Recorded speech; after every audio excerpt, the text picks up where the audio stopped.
Okay. Okay, so we've made it to the sixth pillar of the Hexaflex, and next week we'll do a little bit of tying together, but today we're going to talk about values, which is actually usually the one I've heard other people use first, so it's kind of surprising that I've got it at the back end. But it is actually the one that I start with whenever I'm working with people, is to make a values list. And really doing that at the beginning and allowing your values list to evolve with you is a huge tool, and one that's not challenging to utilize or to create. I mean, it can be challenging to create it if you have someone who doesn't know their values or is questioning them. That can be a challenging thing to figure out. And if you look back in my post, there's a DOTS post. That's the acronym DOTS. That's a really good one for someone who's having a hard time understanding their values.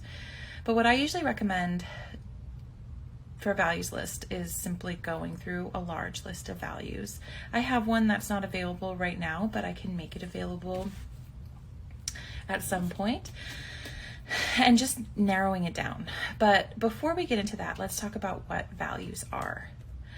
So values are like a set of standards of behavior, like what moves you in the direction of what you want, right? Some of the words can be like family, community, communication, honesty, integrity, truth, autonomy. I already said communication. Health, wellness, things like that. There's a lot of lists, a lot of words, and honestly, all of them are good. Like, there's any combination of your values is awesome, is tremendous. It is an absolute beautiful reflection of you. And so distilling those down into a list that you can see is like almost a diffusion strategy, to be quite honest, because a lot of the times we are awash in our thoughts and our feelings, and they impact how we go about life. And when we start pulling them out and working with them individually, that's when we start being more on purpose. We start being more intentional with how we're acting in service of our vision. And that's one that's actually not on here. It's not a pillar, but it's a pillar of my practice, and a pillar of the way that I coach is to create a vision, almost journal, to allow us to use our values to guide us towards. Because there's going to be a lot of times when making values-based decisions is hard, when there will be easier choices, but that those easier choices don't necessarily get you to where you want to go. And having your values listed, especially like a top 10 or a top 12, is going to be a really good way to start weeding out what isn't as important. So one that I noticed that was on my list that was something that came up for me all the time was this idea of professionalism. Now, professionalism isn't on my values list. For better or worse, it's not on my top 10 or even my top 12. And I realized that there was a lot of times where I was being led by this idea of professionalism to act or not act in a certain way. And so when I started noticing that that wasn't even on my list, and I started letting go of professionalism being like the deciding factor in something when it wasn't on my values list, is when I started making a life that was more aligned with my vision. And then that's just one variable, one value, but it's also a really important thing to notice, and probably the one that is hardest for people to see. I want to use a metaphor about values today when I'm talking about it, and it was one that I've seen it in a bunch of different times, but Leanne over at Parenting ABA. I am not sure, but she said it really eloquently in one of her paid parenting trainings about values being like a direction. So I'm going to parse her, even though I've heard it from other places as well. But good job, Leanne. I really liked that one. It stuck with me ever since I heard you restate it for me. But values are like going west. Let's say that you know you want to go west, but you can always go more west. Like right now, you could get in your car, or you could walk, or you could get on a plane, and you could go west. And then when you got west, you could go more west. And then when you got west again, you could go more west. So like, let's say if honesty or communication is a value of yours, you can continue to find new ways to most functionally communicate, to apply communication to a different area of your life or in a new way. There's always going to be an innovative way for you to explore communication. And that's what values are, is something that's never done, something that can always be continued to apply, always continue to be applied, and that will always allow you to find more depths of it. And because that is true, it is something that can't be completed, and it's something that can't be checked off your list, and it's something that kind of has to be in your mind. And so that's why I started off this conversation with making a values list. And that's my hope for anybody who watches this, that they spend, 5 to 20 minutes making an actual tangible values list that you can see, that you can reference, and then look at it day to day. Because the actual work of ACT is changing the thoughts and feelings that exist in a habit form, like the things that just pop up without our intentional decision making happening.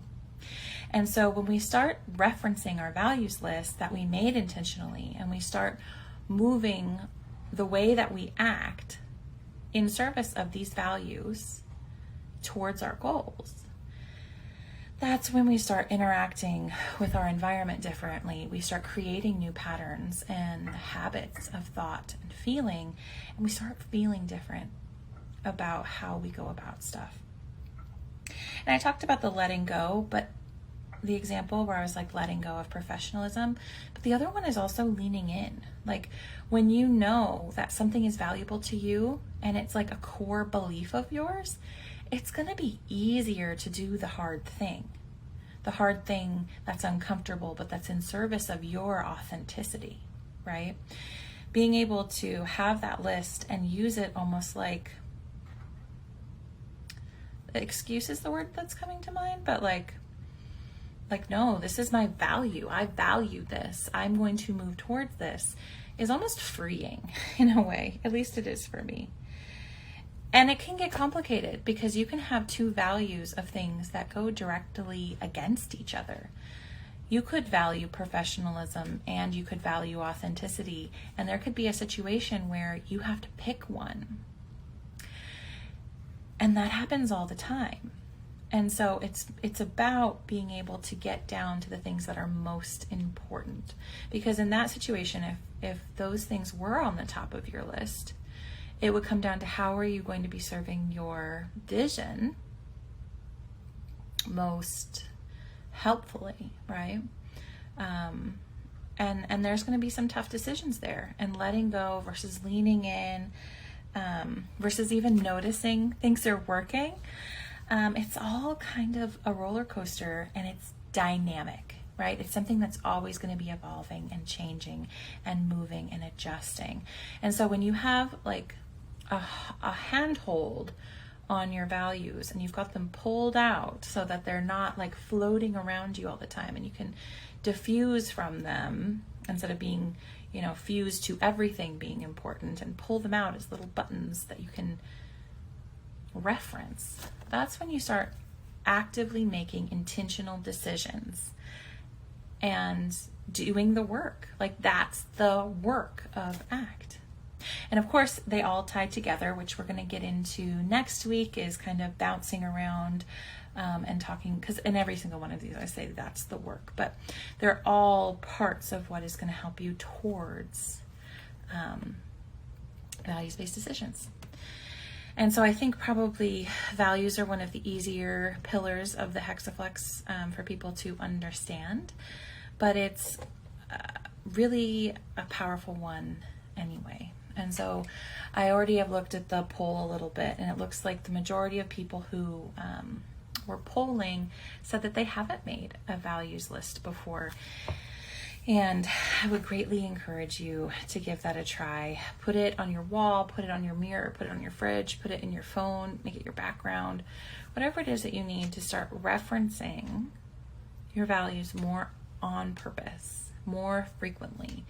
And then when you start having thoughts, especially decision-making thoughts like that are big, or you're triggered, let's say, you know, your boss says something, or your mom says something, or, you know, you feel upset about something. Like for me, feeling triggered is a moment to check in with my values. Like, how am I going to respond here? That's going to be in line with my values and my goals, because probably this is an opportunity for healing. And so when I feel triggered, I try to check in with my values, and having a values list that's updated is only going to help, because probably if you don't have a values list, you're going to find a way to rationalize that uncomfortable thing to be like not necessarily in service of your overall vision, because we can justify anything. If we want to be uncomfortable, we can make it so that we're uncomfortable, which most people don't want to be uncomfortable, but it becomes a habit. So if we are in the habit of being uncomfortable, we'll continue that, even if we don't want to. If we don't want to be uncomfortable, we'll find a way to rationalize getting out of the thing that prevents us from being uncomfortable. And that might not move us in the direction of our values and of our vision. It might rob us of an opportunity to start creating growth in that direction. So I try to adjust my values list quarterly because things do change. And as our vision changes, our values change. As we meet certain criterias, we adjust and our priorities shift.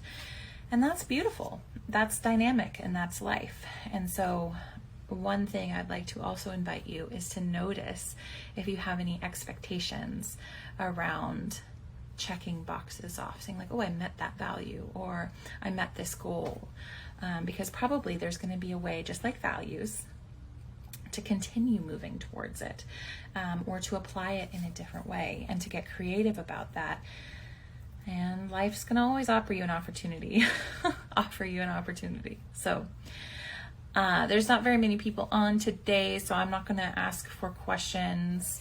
I hope that you enjoyed this little video training. If you have any questions, please comment below, DM me, let's have a chat.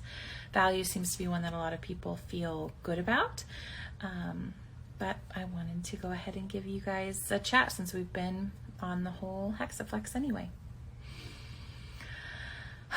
Okay, thank you so much, and I'll see you next time.